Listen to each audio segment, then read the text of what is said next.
In the Reading Corner today, I'm talking with journalist and author Philip Womack. Philip is the critically acclaimed writer of fantasy stories that are infused with myth, legend, and wild magic in the tradition of Alan Garner and Susan Cooper. These include a trilogy, The Darkening Path, which takes its inspiration from the quest of Childe Roland, and The Arrows of Apollo, about the childhoods of Orestes and Aeneas. Today, we're stepping into the faerie realm to talk about Philip's latest book, Wildlord, published by Little Island. I'm really pleased to welcome Philip into the Reading Corner because the last time we spoke was in the days when I wrote interviews out by hand. Yes, that was, you're right, about 6 or 7 years ago. So things have moved on. And what's really nice now is that people get to hear the voice of the writer. I do think it's magic to hear the voice of the writer and hear them in their own words. So we're going to talk about Wildlord. And I think to start, I wonder whether you could just tell us about the story in your words.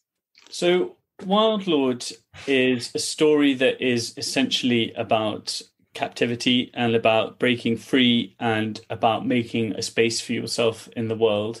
And it's about a young man, really. I mean, he's 16, 17 years old, called Tom. Both Tom's parents died in a sort of freak accident when he was quite young. And so he lives in a boarding school during term time, and then sometimes has to stay at school during term time, which is not much fun. His guardian is a businessman who's always traveling around the world. So he's very lonely, basically. And one day he receives a very, very mysterious message from someone claiming to be his uncle, which is interesting because Tom, as far as he knows, doesn't have an uncle. So he's intrigued by this. He sort of remembers something in his family background about there being a farm somewhere. And so because he's sort of desperate to get out of this school situation, he decides to go.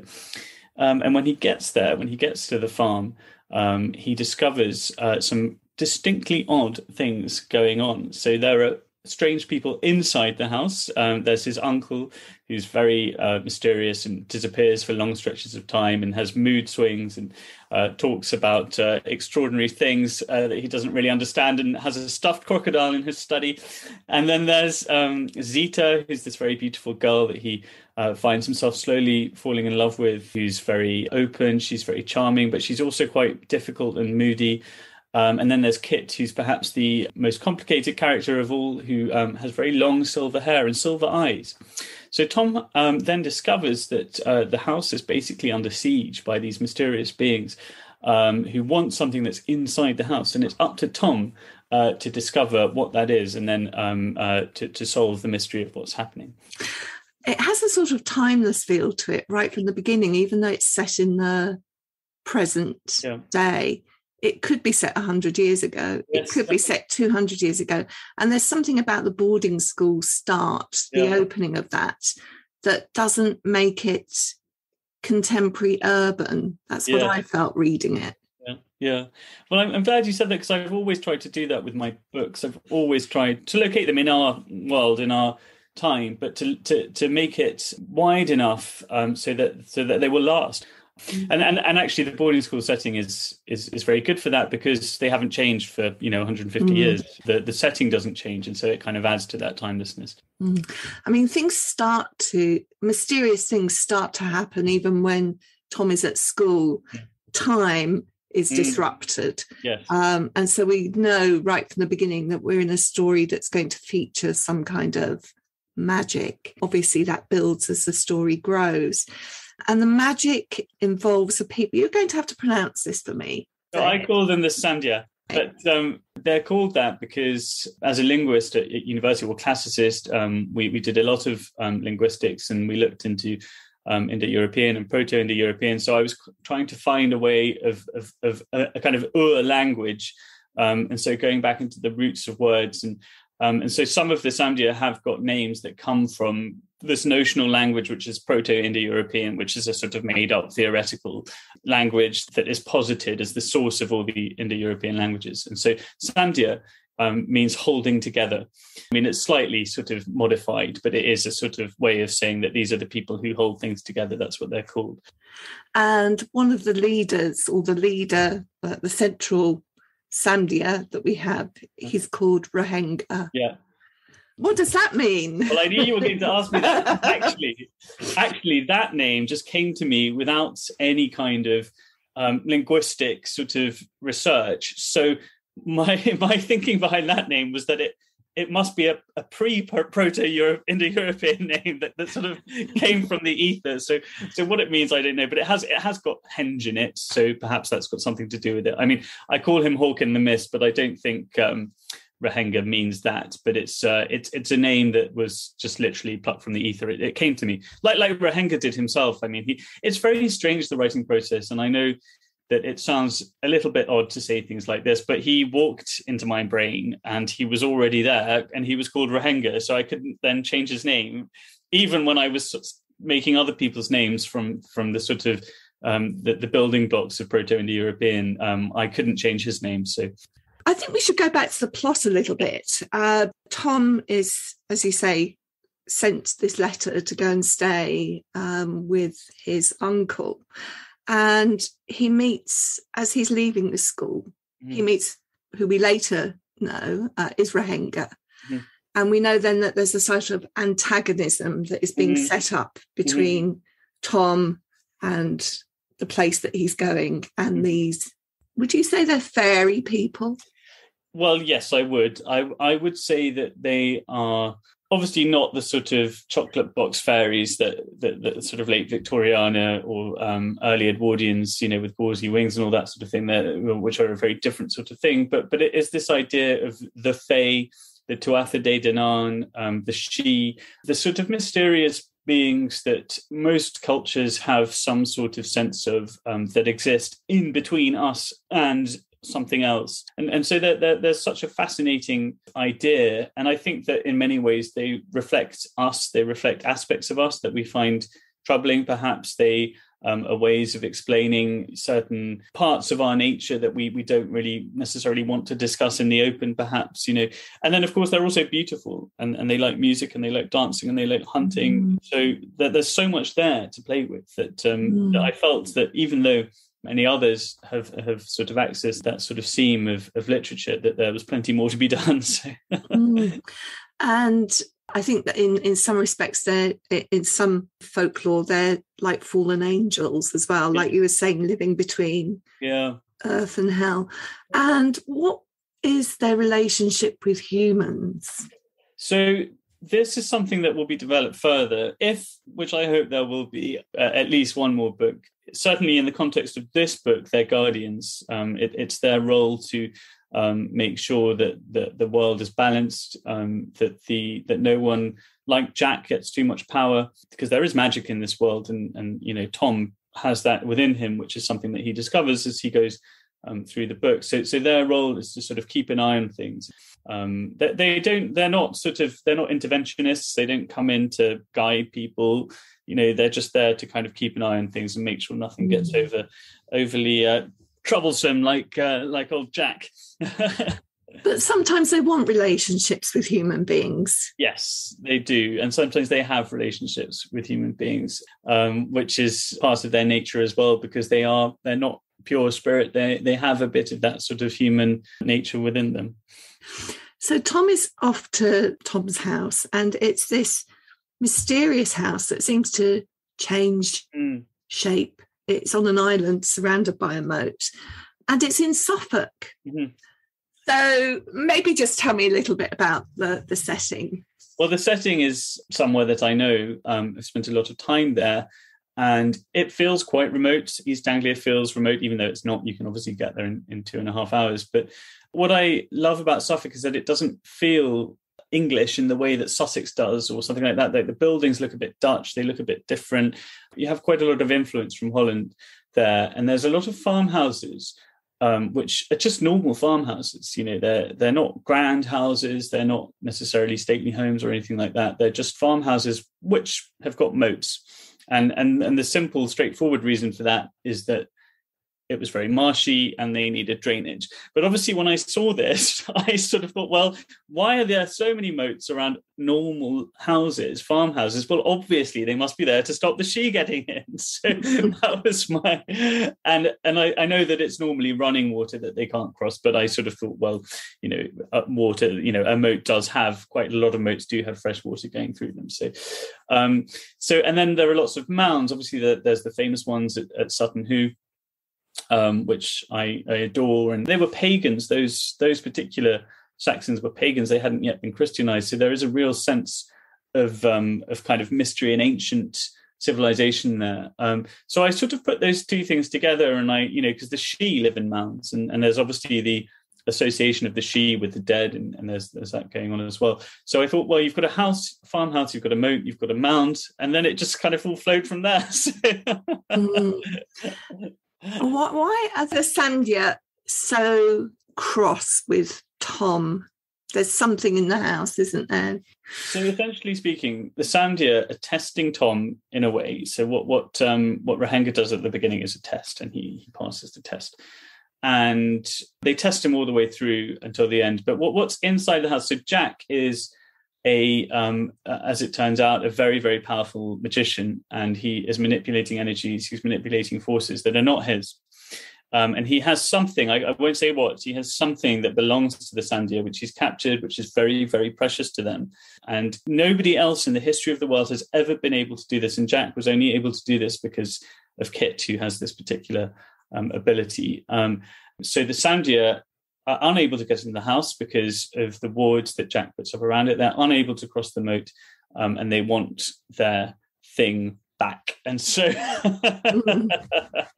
that's why they're angry. I wanted to talk, you've told us about the human characters in this story, but the dog, Liana, I think the dog's pretty important. The dog's very important. I'm glad you noticed that. The dog is very much based on my dog, Una.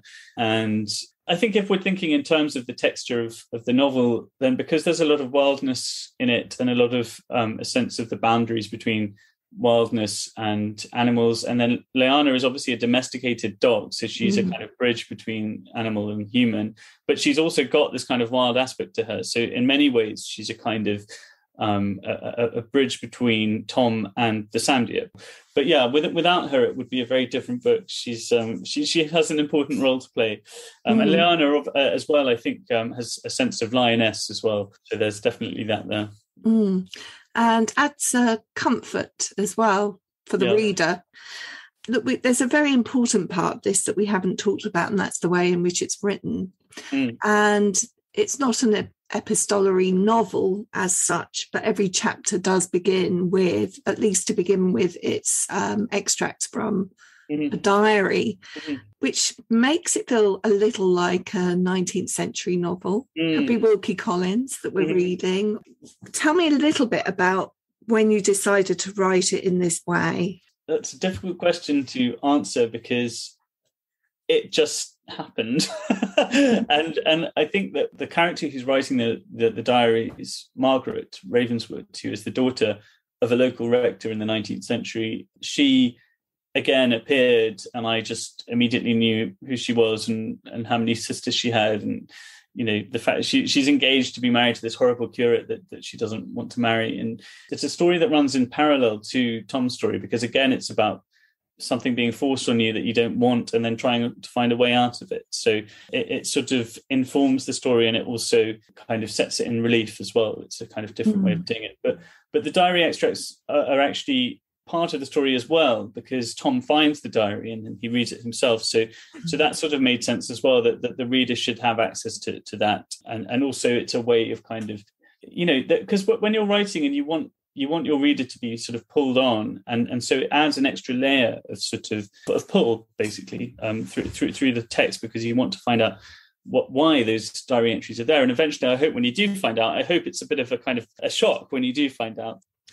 Can I just ask though, because the diary, as you've said, is in the house and Tom has access to that. So did that idea come after you decided to have the diary? It's that sort of which order it came in. Gosh, it's so hard to answer this because it feels like it was all there in my head already. You do a lot of thinking before you start writing, and with the double acts, which for those of you who haven't read it, is a sort of reinterpretation of the Minotaur story. So the narrative was already there. I had the characters, I had the story. I was just twisting it a little bit, so it kind of wrote itself. And it was the same with the Arrow of Apollo, because I was drawing on myths, so I was looking at the logical extensions of the myths that were already there, and because there was a sort of logical expression of those myths, and it kind of wrote itself. And with this story, because it does move through time and space, there had to be a character who could throw light in it from the past for it to make sense. So there needed to be documentation, I suppose, in terms of a story, because when you're writing a story, it doesn't just exist in and of itself. It has background. So I suppose that's where it came from, really, as an episode in a long period of interactions with the Samdhiya. And so this particular diarist, Margaret, who does she does meet the Samdhiya, she sort of felt like I needed her as a way of making it seem more plausible in terms of documentation. What's also interesting about them is the way that they're written. And one of the things that I did after I'd finished the book, I went back and just read the diary entry. Oh, that's really nice. And that's a different reading experience entirely. It's really interesting when you do that. And you realise just how you're being set up to ask questions all the time through reading. The important bit is always missing from the diary entry. That's what I'm saying. Yes, exactly. Yeah. And I love that, because you have to create a story yourself. You want the reader to fill in the bits. You want to suggest just enough so that the reader can sort of fill in the gaps, really. I love the story that came from those bits. Oh, the curate was there waiting. The bridal dress that's hanging up, and she's obviously got no interest in it. It was really great. But then that changes, and I think partway through the story you stop them being diary entries, and then now the sayings of the Samdhiya. And that's interesting too, because we get a real sense of their philosophy from that. Some of them are made up, and then others are very much informed by Seneca, and there is a sense that the mind is very important, that the mind can break through things, that knowledge is very important, power is very important, but then also balance is important. So existing within nature, but also using knowledge in the right way so that things are harmonized. And then finally we shift to her father's entries. Yeah. And maybe we won't say too much about those. No, but there's a letter that he writes to his bishop that he never sends, and then there is another letter, I think, at the end, which kind of rounds it off a bit. Yeah. And even though we know so little about him, I really liked him, this father, just from a few entries at the end there. It's interesting because my surname, Womack, is very prevalent in Norfolk and Suffolk. And in Suffolk, there is a place called Lopham, where the rector a long time ago was called the Reverend Arthur Womack, and then his son was Lawrence Womack, who was a bishop. And so there was definitely that you sort of imagine what they might have been like, and sort of, you kind of imagine people in a particular way. So that kind of informed it too, the research that I was doing into that. I know we've talked a little bit about magic already, but I'd like to talk about some of the elements. Elements are really important in this story. You've mentioned that Kit, at first I didn't think it was literal silver, but as the story moved on, I feel that it is literal. His hair is literally silver, and his eyes are literally silver. Yeah. So there are a number of metals, elemental metals, silver and iron, in this story. What do we know about their qualities in folklore? Well, iron obviously is something that the Sidhe have never been able to stand, and that's read in many different ways. And one theory was that it was to do with the coming of the Iron Age, and that all the Bronze Age people who sort of weren't able to adapt, they sort of all ran off. So that's one idea. The iron pushes the old gods out, and then silver. Because of it's the sort of the ages. You've got the Bronze Age, the Silver Age, the Golden Age, and so I wanted it to be silver because Jack he's not a good person, and silver, he's not gold, he's not bronze. He's in between. Silver is mysterious, it's magical, it's moonlight, it's strange.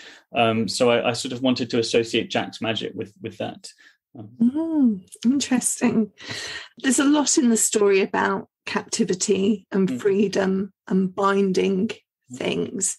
And again, knots have lots of magical references too.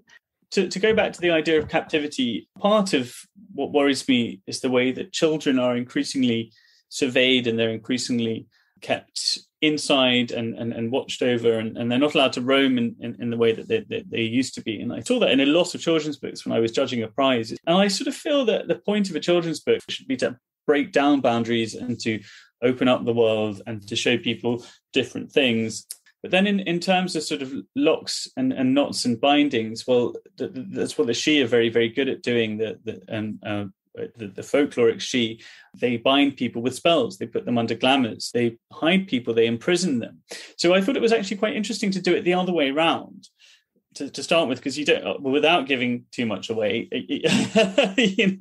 just to kind of flip that a little bit, so that you had a situation which was unusual in terms of the kind of folklore of the Sidhe.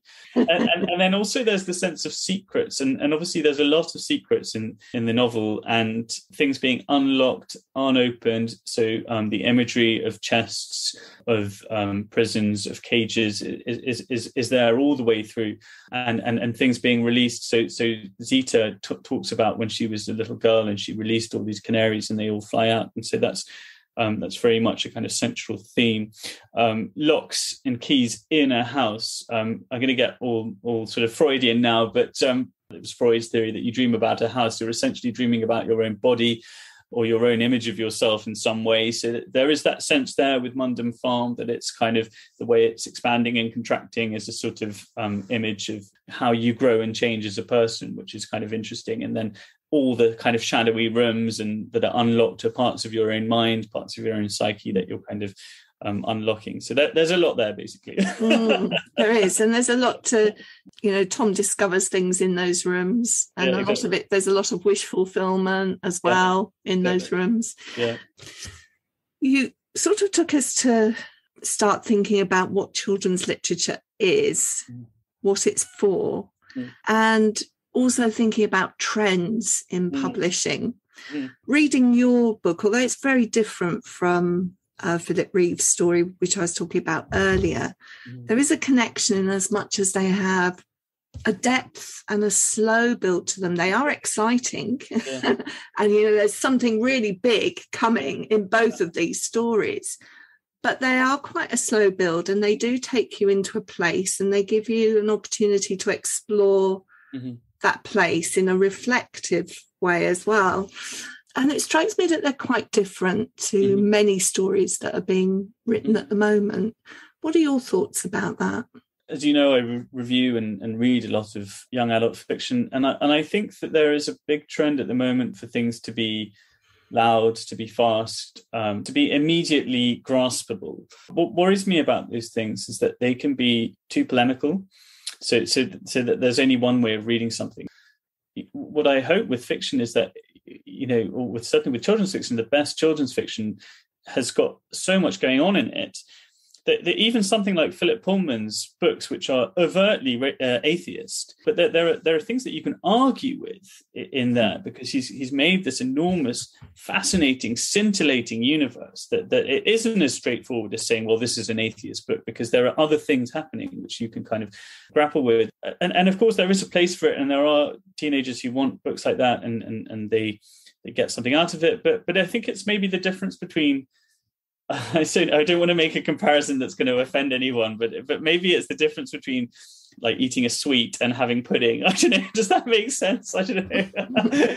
It's a tricky one, because it's easier to market and promote a book when you can say, well, this book is saying this particular thing about the world that needs to be changed, and then you can hang a campaign on it and everyone can get behind it. it's much harder to kind of build a campaign around a book that has a slow start and it's just a kind of, a meditation on history and time, which is what I hope there is also in Wildlord, is that there's sort of slightly more mysterious, strange things happening under the surface. But you can't hang a Twitter hashtag on that. Well, I can try. It's looking at it the wrong way round. It's saying, well, how can we promote this book? So when you start with that, then you go back to the book and you say, well, in order to promote this book, I need to write a book that can be promoted. So it seems to be slightly the wrong way around. Yeah, it's a really interesting thought. It's also a very beautiful, thought-provoking, unsettling book. Thank you. I like to be unsettled. Good. I like not to know where I'm going at the beginning and arrive somewhere different at the end. Yeah. And even then, I might not be entirely 100% sure. Yeah. Well, I hoped it would be unsettling, and there's a few things in the ending, in the final chapter, which I left in there in order precisely to unsettle. It's brilliant.